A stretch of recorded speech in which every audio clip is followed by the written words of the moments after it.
Check. Testing 1, 2.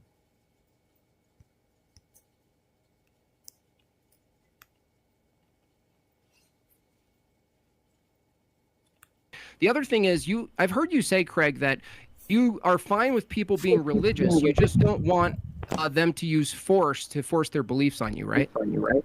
Absolutely. Yeah, that's wrong. You should never force your belief on another person. Okay. You want to Christianity got that from because it is one of the largest strawmans that you brought up. Well, you asked what is better, right? What's better, right? I mentioned the duties. You totally dodged that and pretended I didn't answer you. You guys have no duties. There's no duties, right? The other thing is, I've heard you say, Craig, that you are fine with people being religious. You just don't want them to use force to force their belief. The other thing is, I've heard you say,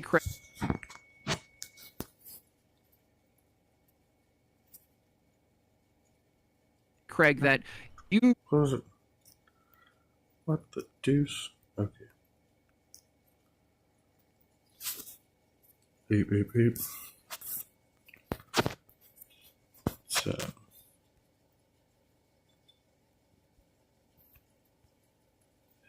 Check.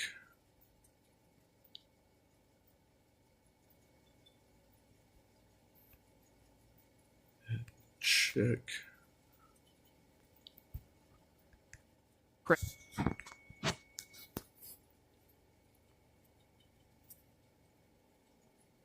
Craig, that you. What was it?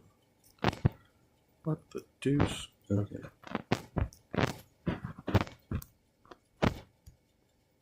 That looks alright. Trust you, trust you. Oop. Sorry, at this video that I found, and I was watching a little bit of this interview, and I started doing some fact checking. Guys, this girl keeps repeating the same thing over and over. She's going to get out of her car. Watch her. But because of my voice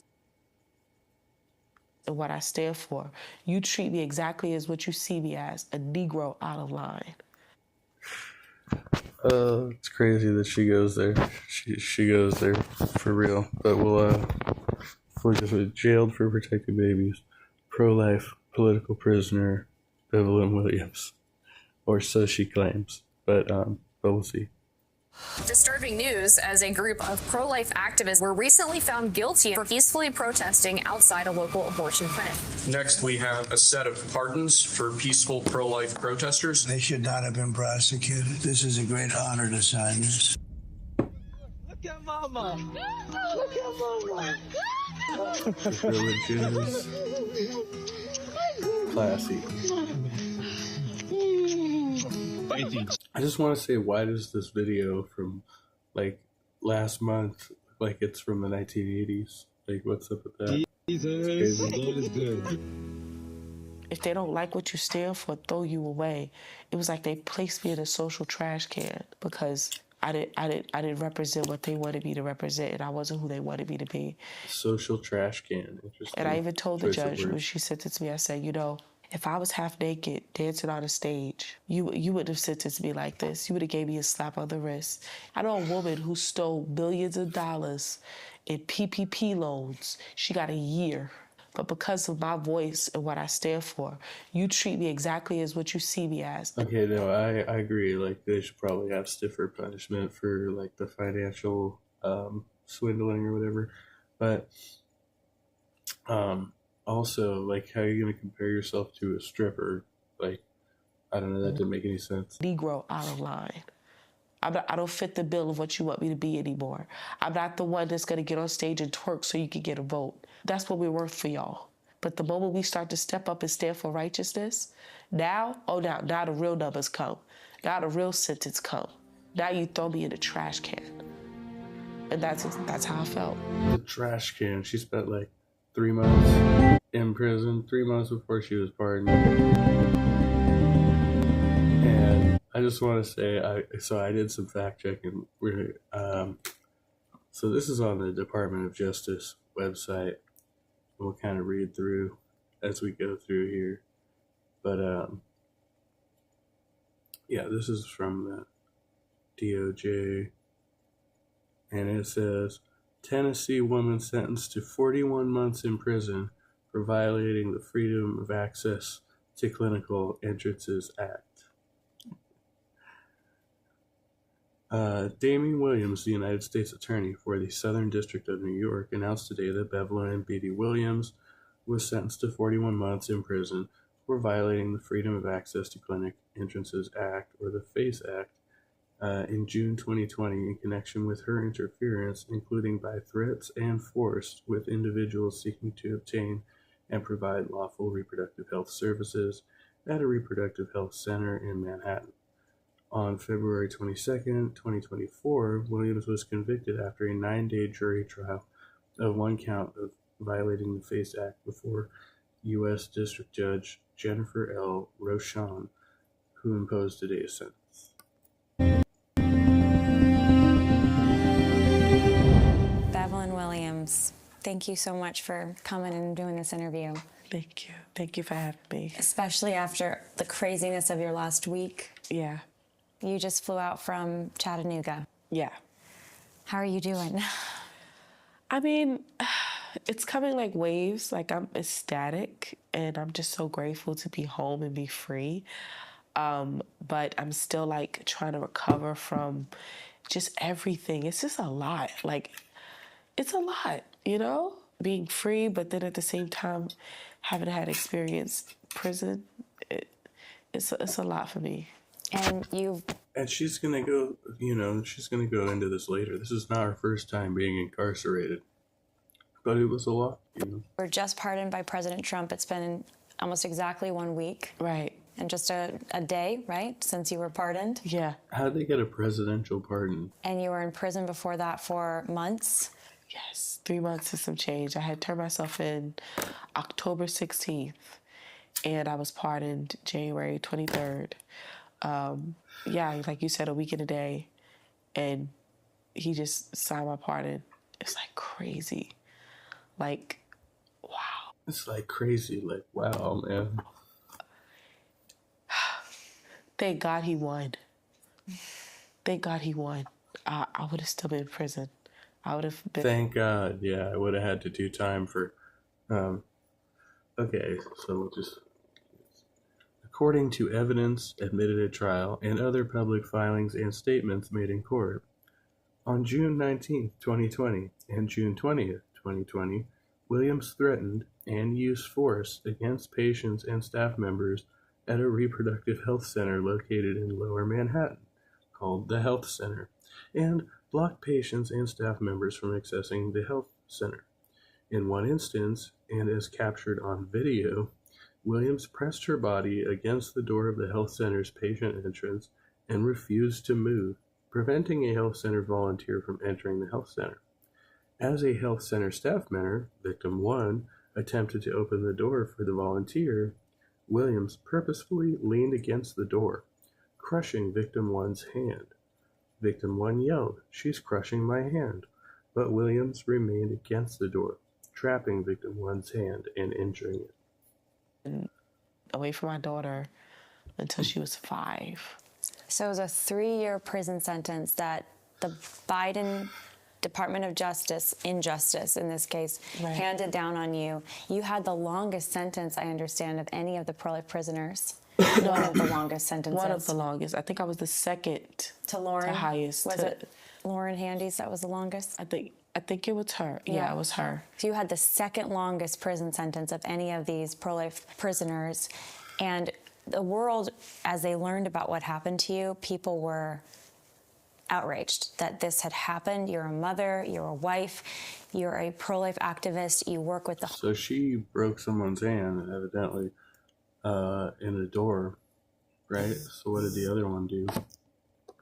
Homeless, you work with the people who have no, have addictions, are struggling, and you were doing all of this work on the streets lovingly for years, and then because of politics, the Biden administration... Because of politics, it's because of you blocking the entrance to a fucking healthcare facility. ...chose to go after you, and then give you the harshest There's literally a law against it. sentence possible under a federal law that isn't supposed to See, be and they're like, oh, we were peacefully protesting. She was literally physically blocking the door. used to persecute pro-lifers, but that's what they chose to do, the FACE Act.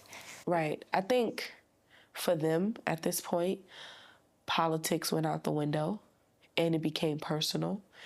I think that, you know, for so long, I saw the Democrats or the left or whoever they were, what they represented, is just maybe the wrong side of politics and law. But I realized through this that no, this is past that. This is an issue of good and evil.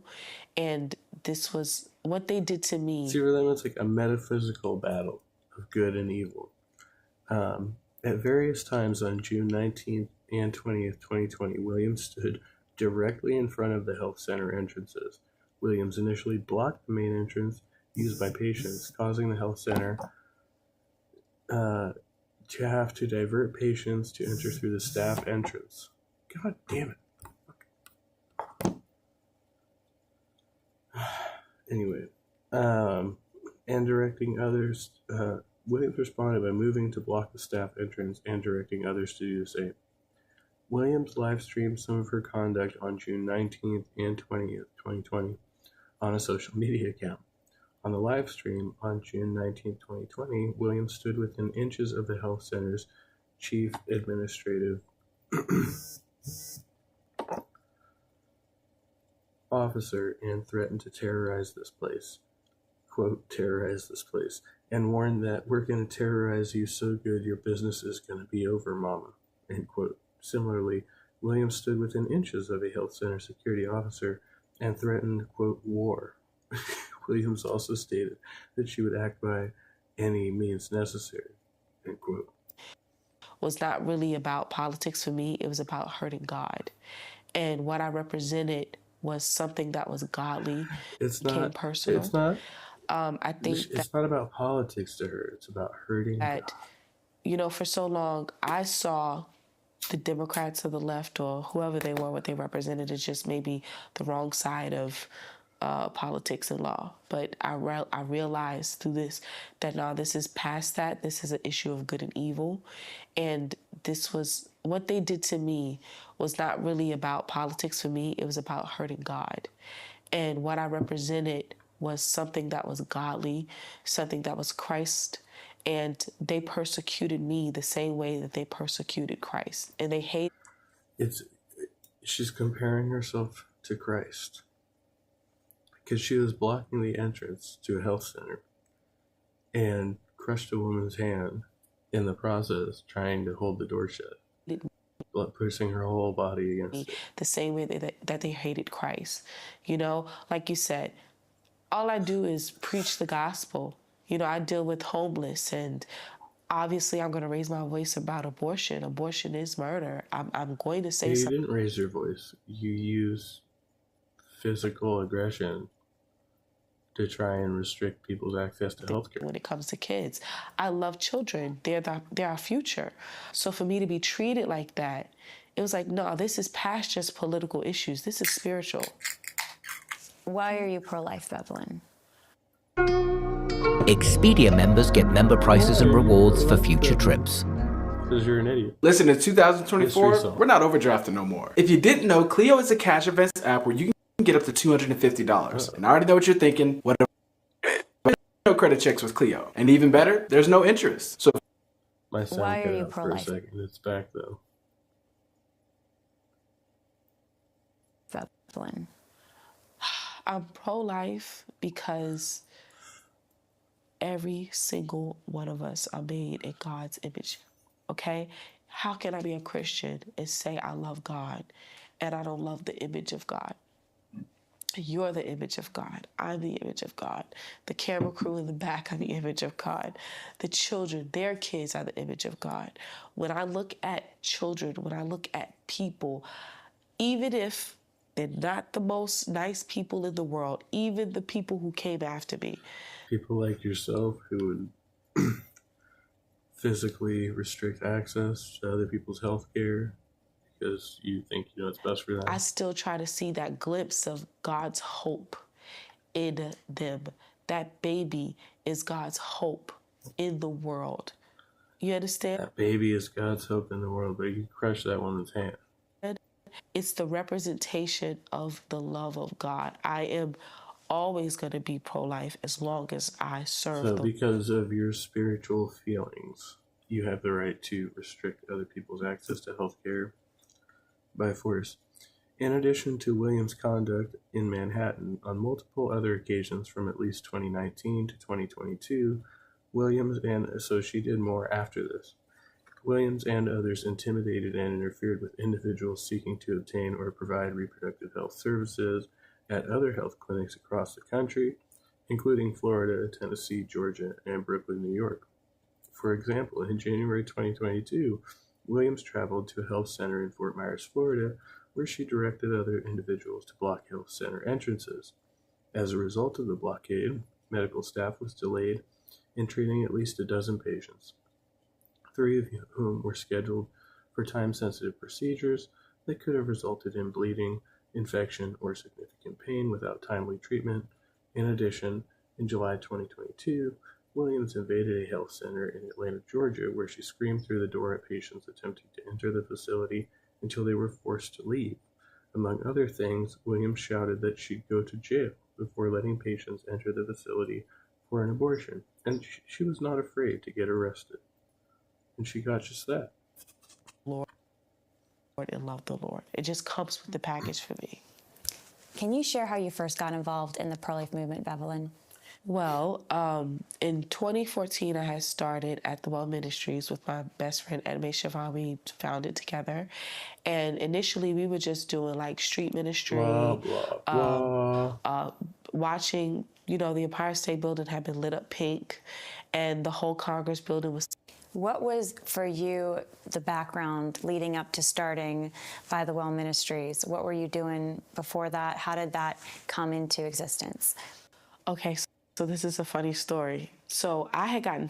I don't know, my headphones cut out again. I don't know why this keeps happening. I would say around 2013. And I actually was on Rikers Island. I was there for... So she's like, oh yeah, this is like 2013 when I came to Jesus. Actually, I was in prison. 7 days waiting on my dad to bail me out. Now, while I was on Rikers Island... Rikers Island? Yeah, it's not a prison.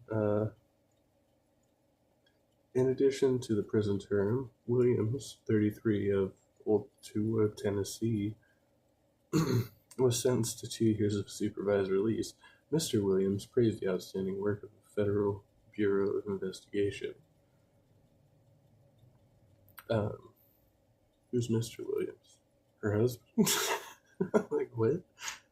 The prosecution of this case is being handled by the Office of Civil Rights Units in the criminal division, blah, blah, blah. So, how is this a civil rights issue? Oh, because she violated the civil rights of other people. That's right. I'm just like, that's kind of misleading, isn't it? What was I looking at? Oh yeah, Rikers Island.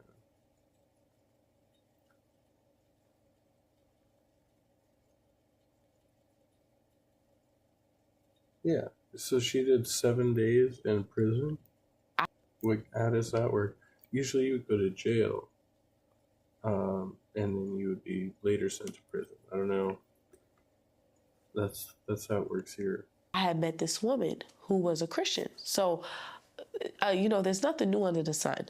This woman had ministered to me in that jail and told me that I need to surrender my life. So now she's saying she was in jail. Maybe they have like a jail on the island. Because there's nothing left for me but death. Because there's a prison, and I just looked it up, but I didn't see anything about a jail. And when she told me that, I knew that what she was saying was true. She had brought up a significant time in my life where I was very depressed and very emotionally just low. And I had cried out to the Lord. And she brought up that private moment. And I'm like, only God could know this. How could this woman bring this up to me and tell me about this private moment of me crying out to God? Yeah, this is like another one they do. Where it's like the opposite of gaslighting. They're like, didn't you have like a spiritual experience? And they're like, oh yeah. and then they recall like, whatever, like this vague ass moment where you cried out to God or you were like super low in your life, right? It's like, okay, yeah, I've done that. But the point is that God never talked back, It didn't happen. So when she told me of that, I knew this was God speaking to me. And so I said, no, I'm going to give my life to the Lord. And so from that moment on, So she was God speaking to you, right? God didn't actually speak to you. You're like using the other person. 13, I never looked back. Then because around they 20... shared some similar experience to you, I guess. End of 2013, I had met Ed May. And Ed May was my mentor. She's the one who really taught me how to be a Christian. She taught me how to read the word, taught me how to walk the walk of a Christian. And we started to put in practice what we would read in the Bible. And that's where At the Well had came from. Because you remember, Jesus was in Samaria waiting at a well, and then a woman came. And as she was drawing water, he had said to her, if you knew who you were talking to, you would ask me for living water. He ministered to her, and then from that moment on, she was technically the first evangelist ever to go out, and she evangelized all over Samaria, and the people knew. And she would say, come and see about a man.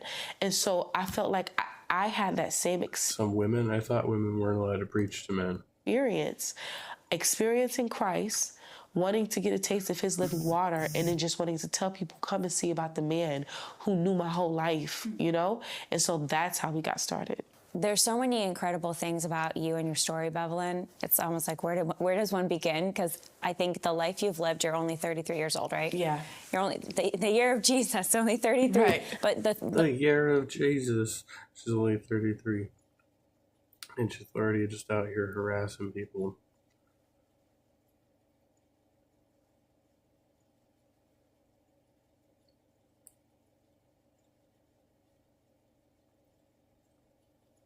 So then there's these other articles from the National Catholic Register.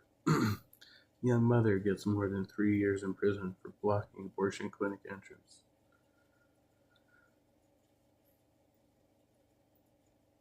And it wasn't just once, right?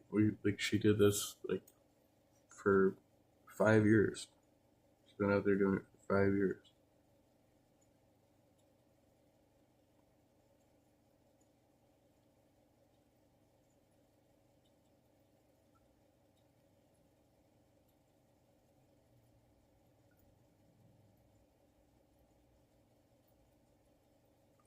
Williams, born in Staten Island, New York, had her first abortion at the age of 15 after she dropped out of high school, according to her ministry website at Well Ministries. She later went on to have 2 more abortions and went down a self-destructive path of drugs and drinking. After she was arrested for money laundering, she had a conversion experience. Upon her release, moved forward with the determination to choose a new path. She co-founded At Well Ministries, which specializes in street ministry and ministry to the homeless. And she later made a shift towards pro-life activism. The lives that you've lived already and what you have overcome, and the way that you have stood for Christ has already, it's a lifetime of inspiration already. I'd love to hear if you can share, before this coming to Jesus, before starting At the Well, before all of this, you were, your childhood, your upbringing. Can you share more about that? I will say the interesting thing. I came from a broken home, and the struggle is real, I feel it. About being in prison, and I'm saying this for a reason, a lot of those girls in prison I can relate to because I grew up just like them. I was them, Let's see, what you did, and this is common, right? You grifted, right? Money laundering, that's a specific type of crime that you think, evidently should be punished more severely, right? So you already got out of this fucking type of blue collar crime, and now you want to get out of actually physically assaulting somebody, right? That's what you got out of. I grew up in a broken home. My dad, he just, I guess, was caught up in the street life. And he was one of those young kids. He had both parents in his household. His mother was a strong Christian, but I think he just kind of was rebellious. and chose to kind of do the thug thing. And my mom... Was it that he was just kind of rebellious, or was it that, you know, mom was too strict, right? Like, dude's got to overcompensate. Like, that's the way that shit goes. Was, you know, just young and wild, and just a lot of drugs involved in my childhood. You know, my mom, she had You had a lot of drugs in your childhood? cocaine addiction. She's still kind of dealing with Oh, yeah. Yeah, for sure. that. And so that's why we haven't been able to have a relationship. And so, you know, I dealt with abuse as a kid. I dealt with being molested as a child. I dealt with feeling like a burden. You know, as a child, I would feel like I was a burden to my mom or a burden to my family, and I didn't have purpose. Like, why am I here? You know, and I just felt like I grew up unloved. I grew up on welfare. I grew up with parents separating out of the home and living in, you know, rough conditions. And so I didn't really have the best childhood, you know, and my life experiences were tough, but I knew God had a plan for my life. I knew God had a plan for my life, even though I wasn't really into him.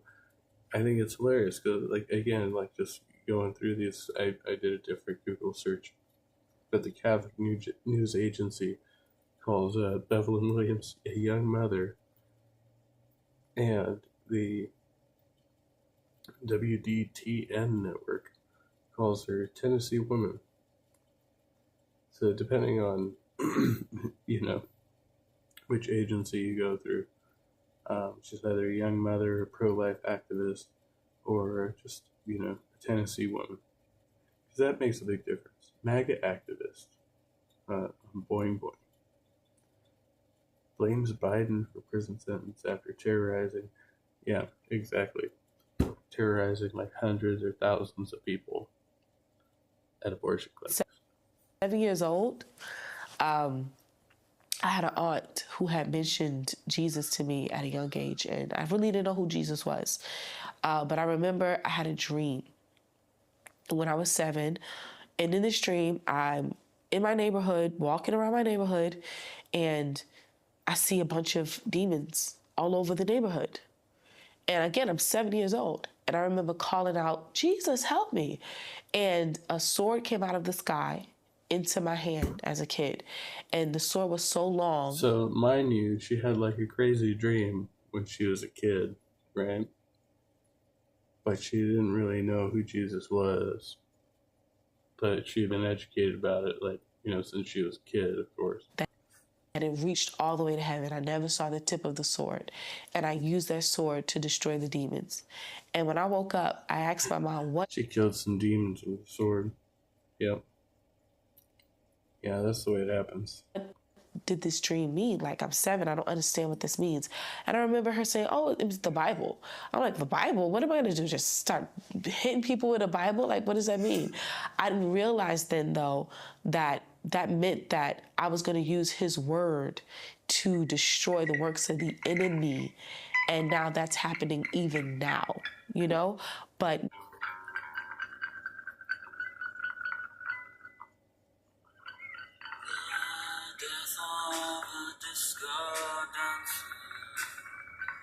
well, it happens a lot around here. And if you think peace is a common goal, that goes to show how little you know.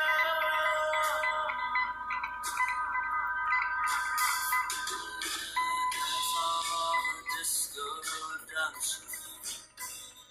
Well, I'd rather not get involved.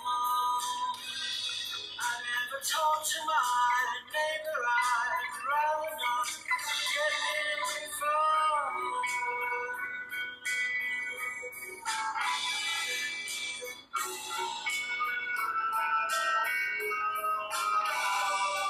No, I did not have the best childhood growing up. I mean, I was not the wealthiest kid.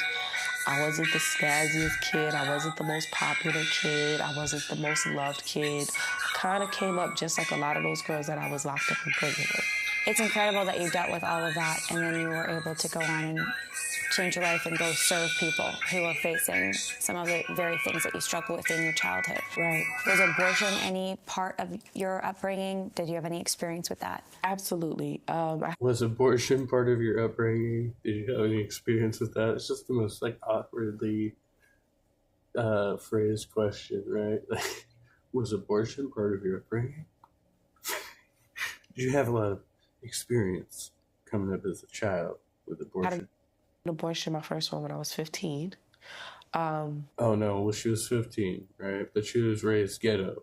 So, and I mean, it stands to reason. I'm just saying, you know, like they try to, I mean, I think the average age, like for people losing it is, their V card, that is like between like 12 and 14 or something like that. I lost mine when I was 15, right?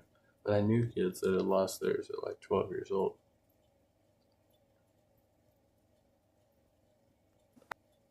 My dad made me have the abortion, and at that time I really didn't understand what an abortion was, but I knew it was wrong. I'll never forget when I went to get my... You didn't understand what it was. You didn't understand at 15 years old that you had fucked somebody and gotten pregnant and you were going in to get the life terminated. See, I don't believe that. I don't believe that. Abortion was in Brooklyn at the time, and there were people with signs picketing really loud in front of an abortion clinic, and I didn't understand why. But I remember my dad's girlfriend telling me to... I didn't understand why. I couldn't read. I didn't understand what they were saying to me, right? Look down and ignore them. So then I went into the clinic. Right? Because they're just talking outside abortion clinics. You can look down and ignore them. It's not like some bitch who's blocking the door like you. I was 3 months and 5 days. I asked to see the baby. They told me no. Well, yeah, because you... Having trouble remembering where you were last night? Check location history. Wow, and that's crazy. That's a crazy ad.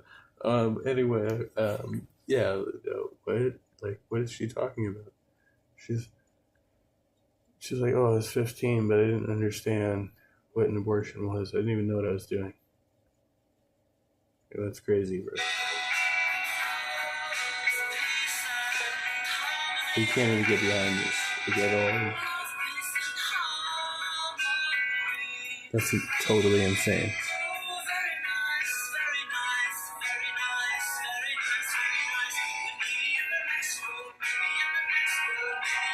And she got a presidential pardon, like after violating these laws, physically injuring people.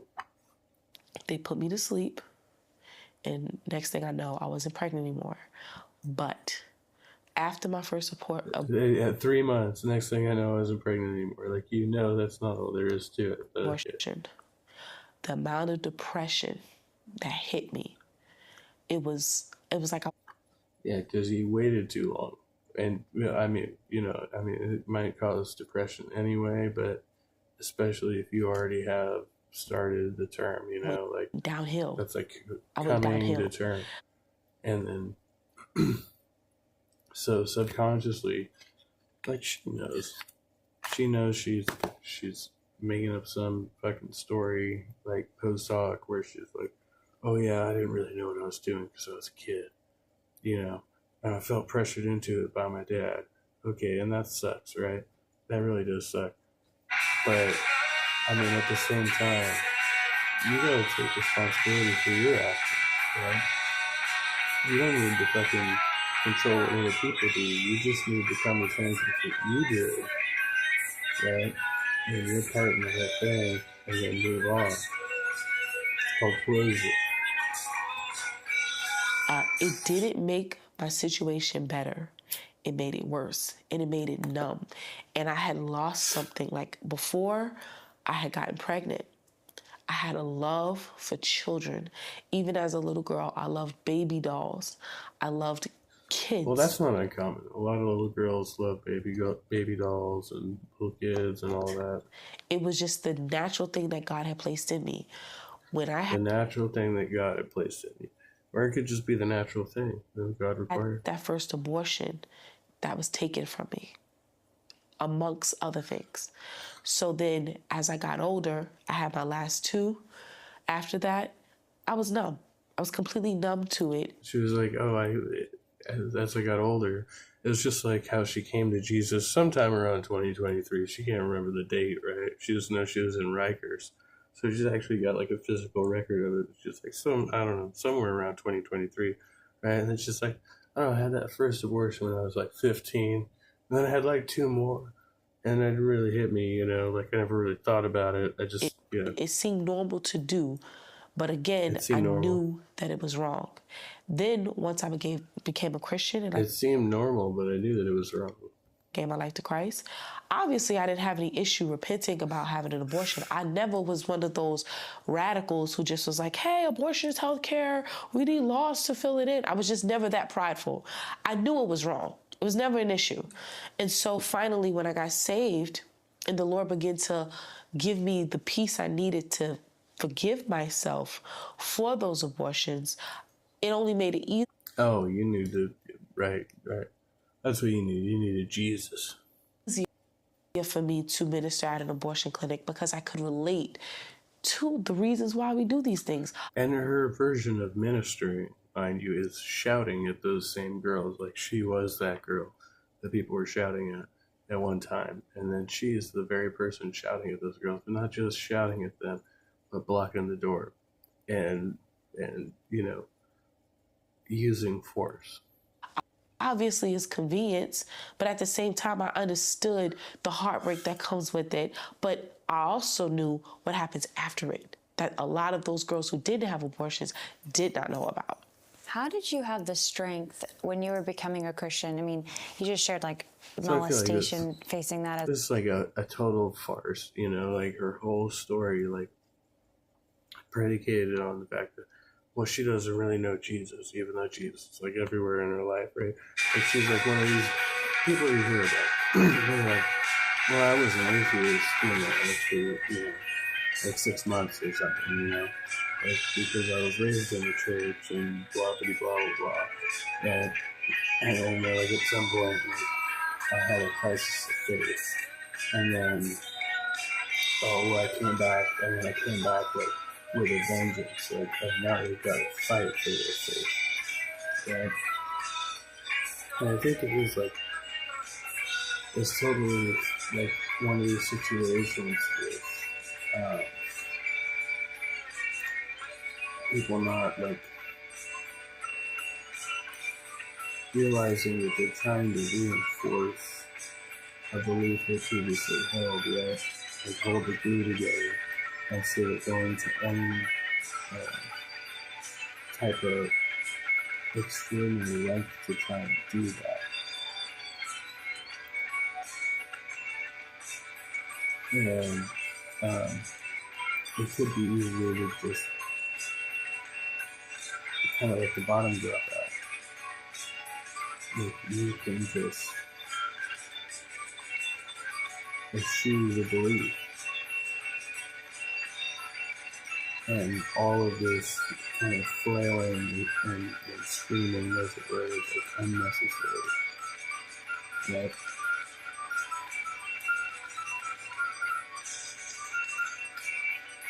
I don't know.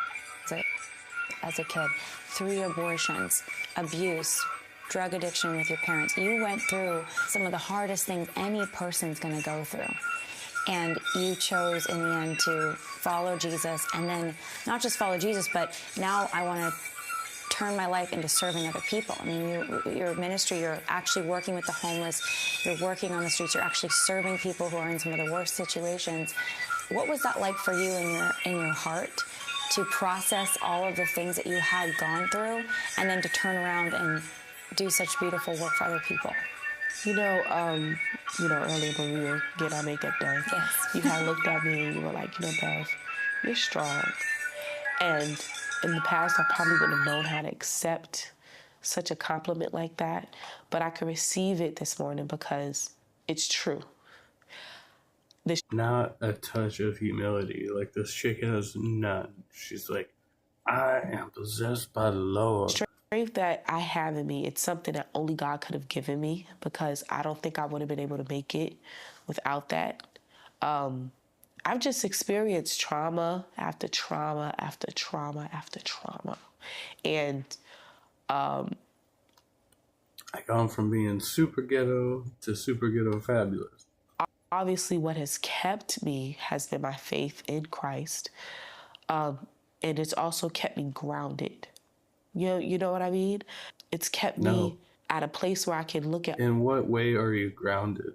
You're like, you got off for embezzling money, and then you got, excuse me, what was the actual charges were laundering money, excuse me, and then and then you get off for assault, and you're like, it's all because Jesus. It's all because the people's Jesus. pain, and I can have compassion for them, and I'm not so quick to just judge and label, because I know what it's like. And sometimes when I raise my voice about things and I speak about things that are wrong, people may assume That's because women aren't supposed to preach to men. that I come from this like judgmental It's in your Bible place. But what they don't realize is that I come from this place of experience and like wanting people to understand the cost. I didn't tell my BF how big our new cat is going to be. Here is his reaction. That it's a high cost, and like the pain that you'll have to deal with after the fact. And so if anything, I'm just really worried about these young girls' feelings. Like, their feelings are going to be really hurt after they have this abortion, and they're going to be sad like I was. So I should scream at them and block the entrances because of whole fucking... As much as these girls are going through, I just want to put them through even more, just to drive the point home, you know. Like, and I don't think it's mostly 15-year-old girls who are going into the abortion clinics. I don't know, like, that just doesn't seem like something realistic to me. I don't know. Treat them just like knowing, you know what, I've been through it, and the last thing I would want someone else to do is tread that same walk that they don't have to tread. But it's really been God that's kind of kept me through all of it, because it's a lot. And I really sat while I was in prison, and I sat and I thought about my life. And it's something that I don't do. I'm one of the type of people where when I'm dealing with like hard trauma, I don't think about it in the moment. She's not crying at all. Like, that's completely fake. She's got the... Like... I try to like not think about it in the moment, and it kind of catches up to me all at once. You know what I mean? And so like, it didn't really hit me how bad it was being in prison, I guess, until after visitation with my kid. And it's supposed to be, yeah. What the... It just was like, dang, man. Like, I really am told when to hold my child, when to, like, all of this stuff. Like, and I'll never forget, like, I was sitting in prison and I was just crying to the Lord, and I was like, you know, Corinthians, Paul talks about, he says, you know, I feel like us as Bible, but he used them to strengthen me to be able to be a relatable ape guts, the belly of the beast to others. Wow. That's how I see it. Well, I think millions of people hearing your... Just to remind you, this woman, right, like, sitting here crying, she was out there screaming in people's faces, blocking entrance to a clinic, and she crushed a woman's hand physically by pushing her body against the door, right? Because Jesus told her to or something. Story, they cannot help but be inspired, even if they don't know God yet. Right. Because they're seeing someone who, despite the smears that you've gotten, trying to say, oh, she's harsh, you know, like that she's trying to hurt people. Of course, you're there literally speaking hope to people that this is an opportunity for them to turn their life around. I want to go to the thing that the Biden administration, that Department of, I'm calling it injustice, but what they did to you, what they used against you. Right. Especially those that support abortion, and then, of course... And they're calling it political, right? It's political because she violated the very law that was put in place to protect people's access to health care that you violated. Through using physical force. Pro-abortion at the time, Department of Justice, of course. Now there's been a sea change there, but they were accusing you of, they were saying did that at McDonald's today while talking to a Christian. Good violent. job. They were saying that you were intimidating, using intimidation tactics. I mean, there are these. Right. Like, if you support my party, I totally support the use of physical force whenever it's, feasible. When it's feasible, You don't want to get out of hand with it, but if you can use force and get away with it and not get caught on camera, that's a good idea. Accusations hurled against you, which when you actually look at your story, it's like, this isn't completely preposterous. Can you share about what your ministry looked like? That, the prayer outside the abortion clinics, the trying to actually physically help these women, provide them resources, and then how that was weaponized against you by the proceedings, by the. Wait, it was weaponized against you? You're providing them alternatives, okay, cool, whatever, but you're physically restricting their access to the facility. Physically, by blocking their way. Yeah, OJ at the time. They used the same event. It was in 2020. It was a Jesus Matters rally. I don't want to hurt anybody physically. Well, then hurt them spiritually. Get them where it hurts. That police it was a 2-day rally. Police were present the entire time. Okay, I just want to put that out there. Initially, I was sued for that rally by Letitia James in 2021. Letitia James is the Attorney General of New York, the same one who went after Trump. So she sued me, but she waited until Trump was out of office. Preposterous. Yes, she sued me on a civil federal suit. Because Trump is fucking ridiculous, and you obviously support him. You give him money. That's why he gave you a pardon. Which got a 30-foot injunction against me, which means I can't be within the building within 30 feet, or I get a $5,000 fine. Of an abortion. So you already got an injunction against you.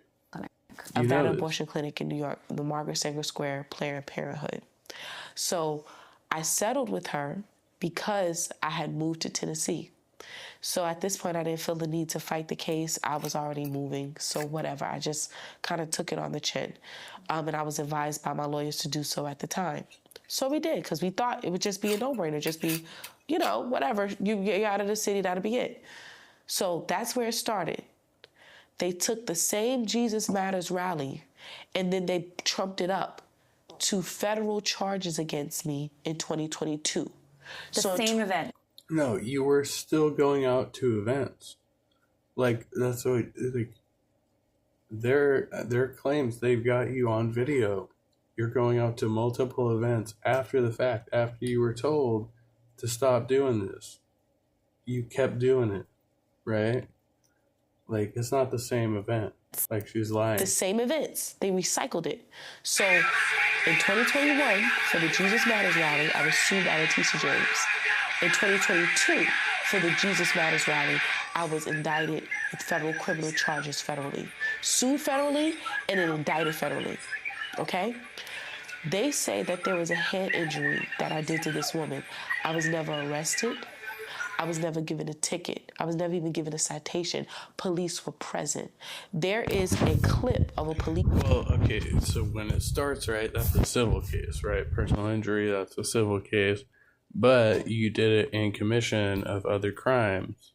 So now you have to be tried at the next level of prosecution, right? Officer online circulating now saying that I had never blocked the door.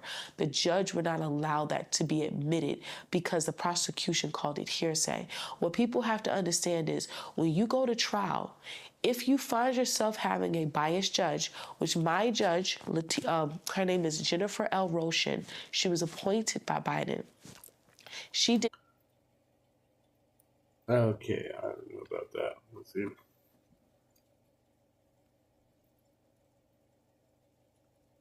We're going to research. Not allow the First Amendment to be explained to the jury. On top of that, she wouldn't allow certain footage to be shown because the persecution never wanted all the videos of what I streamed to be shown. They only wanted clips. They only wanted clips. They admitted that they had paid pro-abortion protesters there who were blocking the door. She is a delusional liar, isn't she? Jennifer L. Rochin, an American lawyer and jurist, serving since 2022 as a U.S. District Judge. Well, so she had just got appointed in 2022.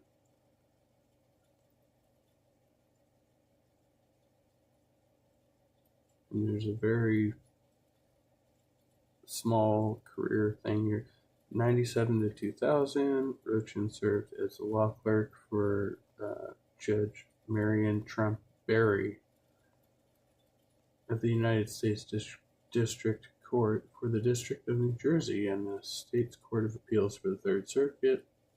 Rochin was an associate at Kramer, Levin, Naftalis, and Frankel from 2000-2006 and a partner in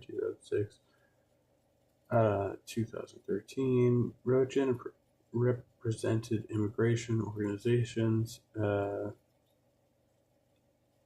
as amici. What's an amici? In constitutional challenges to the Immigration and Nationality Act. And from 2013 to 2022, she worked as a general counsel for the Girl Scouts of the USA.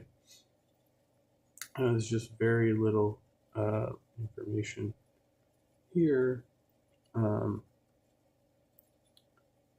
Okay. We'll just move past that. That's fine. And technically, through FACE, if they're blocking the door, they're supposed to be charged. So the pro-abortion protesters were blocking the abortion clinic's door. Correct. And you were there with having this Jesus rally to try to speak the name of Jesus, encourage people to not have abortion. It was all the other side. Like, I didn't do any of that. The other people did it. Like, even though they have me on video, it was just some chick that looked like me. But, you know, it was her. It wasn't me. Ultimately, and they're ultimately twisting this in court to say it's on you. Correct. Even if you had been standing at the door, Why would the pro-abortion person be there? Or why would the other person be there? What are you talking about? The right to peaceable assembly. Right. And you were obviously doing that. And at the same time, you know, and it's a public sidewalk. It's a public sidewalk. We're on a public sidewalk, a New York City public sidewalk. It's not like we were on their private property, okay? And if anybody... It's funny because I've covered at spaces around abortion clinics. I haven't personally worked there, but I've covered spaces around abortion clinics in California.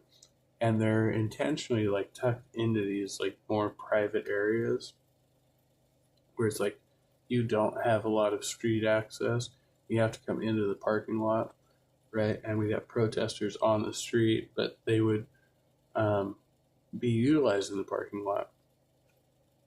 And so what I would do, like in my capacity, was at least like tell them, hey, you can't use the parking lot. Like if you're here for that, you gotta move, you know, your supplies or whatever, take that shit elsewhere, right? But they would try to like sit there and be like, oh, I can't park my truck here. Like, no, you can't park your truck here. Like you're out here literally trying to block access to this business, you know. So it was like a really interesting tug of war going on there, because they could still use the parking or the sidewalk, you know. So being indicted, it should have been the pro-choice people just as well as me, but it was only me and my co-defendant. But then on top of that, hillbillies. The woman who claimed that I crushed her hand in the door did not go to an urgent care until 5 days later.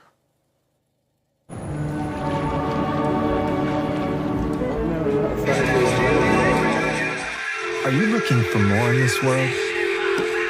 Are you ready to be part of something bigger? A door is opening. Did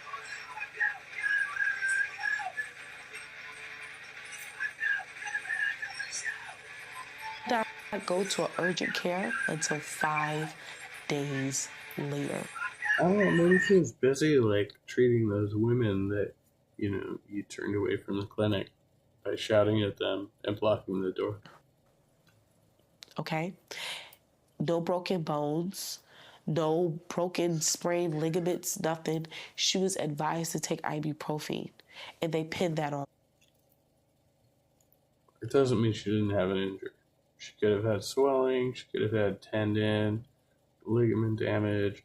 Like, you pinned her hand in the door, and you're like, fuck y'all, I'm not moving. Like, that was your strategy. And then on top of that, in trial, she was caught lying. The picture shows her left hand. While she was on the stand, she claimed it was her right hand. But unfortunately, I had a court-appointed lawyer because at the time I could not afford. What?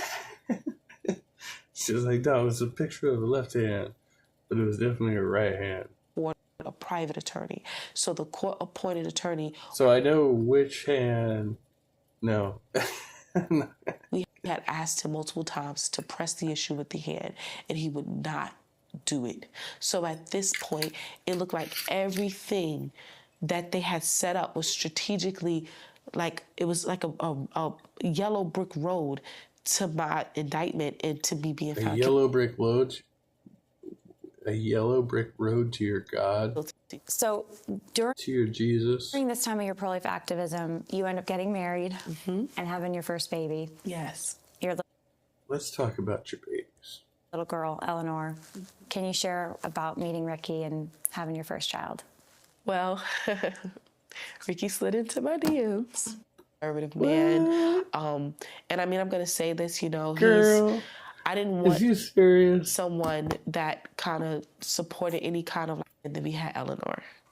And so when you had Eleanor, where were So we just started having babies like crazy, you know what I mean? where was it at with the December 22, I think it was the 16th. And so Ellie was... And then I was like, I started having all these babies, and I decided that other people need to have babies too, so I'm going to go restrict their access to healthcare by blocking the doors of the abortion clinic. almost about to be to their rallies for life, things like that. So, you know, I was a pretty well-known name for pro-life activism. So my husband would pray constantly because he was like, I don't want them kicking in the door was constantly with our baby. praying for me. Yeah, like I hope you don't get arrested because we got all these kids at home now, and I don't want to take care of them by myself. That's crazy. And God just showed mercy with us that our door wasn't kicked in, and we got a phone call about me having a warrant for my arrest. But we were anticipating, unfortunately. Because that's generally the way the government works. They don't want to SWAT raid your house. Like, they're like, okay, if we can avoid raiding this person's house and you know, shooting them up with tear gas or whatever, like, you know, the rational thing to do is call them and be like, hey, if you come turn yourself in, we can avoid this whole, you know, whole loop with like shooting the tear gas into your home and all of that, because it's crazy, right? It's crazy. Cooking up. what was going through your mind, and what did it feel like the day that you got the verdict and then you got the sentencing for 3 years in prison? You know, when I was found guilty, I have to just say my whole... It wasn't my first time in prison because I had done 7 days on Rikers. Whole body just went hot. And I'll tell you, actually, the first day of trial, I got a fever. I had an anxiety attack. And I was really anxious when I was having a fever as well. Not one for those. I didn't even know those are real, to be honest with you. But to be honest with you, I've never had an anxiety attack before. I was about to go to prison for 3 years. I was like, okay, this makes me kind of anxious. Sat in that courtroom and I just saw oak all over the room, and you know, the United States of America seal there, and the judge's seat right there, and the seats behind me, and it just hit me like, wow, this is real, and they're really going through this. They're gun-ho. They're going for it, this, you know? And I'll never forget, like, my head was hurting and my heart was beating, and it was like my nerves were out of control. And I mean, I literally felt like I was gonna pass out, and I had to like literally tell myself, calm down, Bev, calm down, Bev, calm down. Mind you, my husband and my daughter are Because you know the Emperor Lord Trump is going to pardon you. sitting behind me. And so 2 weeks later, I'm watching this trial happen, and in my mind I'm saying there's no way they can say I'm guilty for this. They're posting the same videos I post on Facebook. They're putting up my videos of me praying, preaching, and speaking in tongues, declaring the name of the Lord. No curse words, no guns, no weapons, preaching. I'm like, there's no way. And then for the prosecutors to say to a jury, this is not about the Bible. This is not about your religious beliefs. This is about women's rights. I'm like, no jury in their right mind will fall for this. I was wrong. When I was found guilty, girl, all I heard was guilty, and then it's like the whole room went silent. I was burning hot all over, and my heart was like broken. Like I literally could feel my heart had torn. You literally could feel your heart had torn. I think we've heard enough of this fucking bullshit, haven't we? Hey, Dave, good to see you.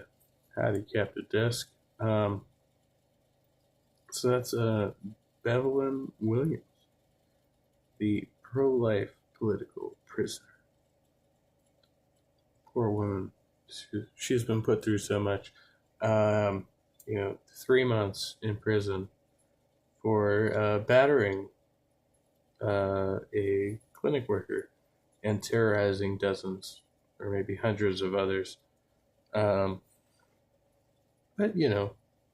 it's all in the name of Jesus, right?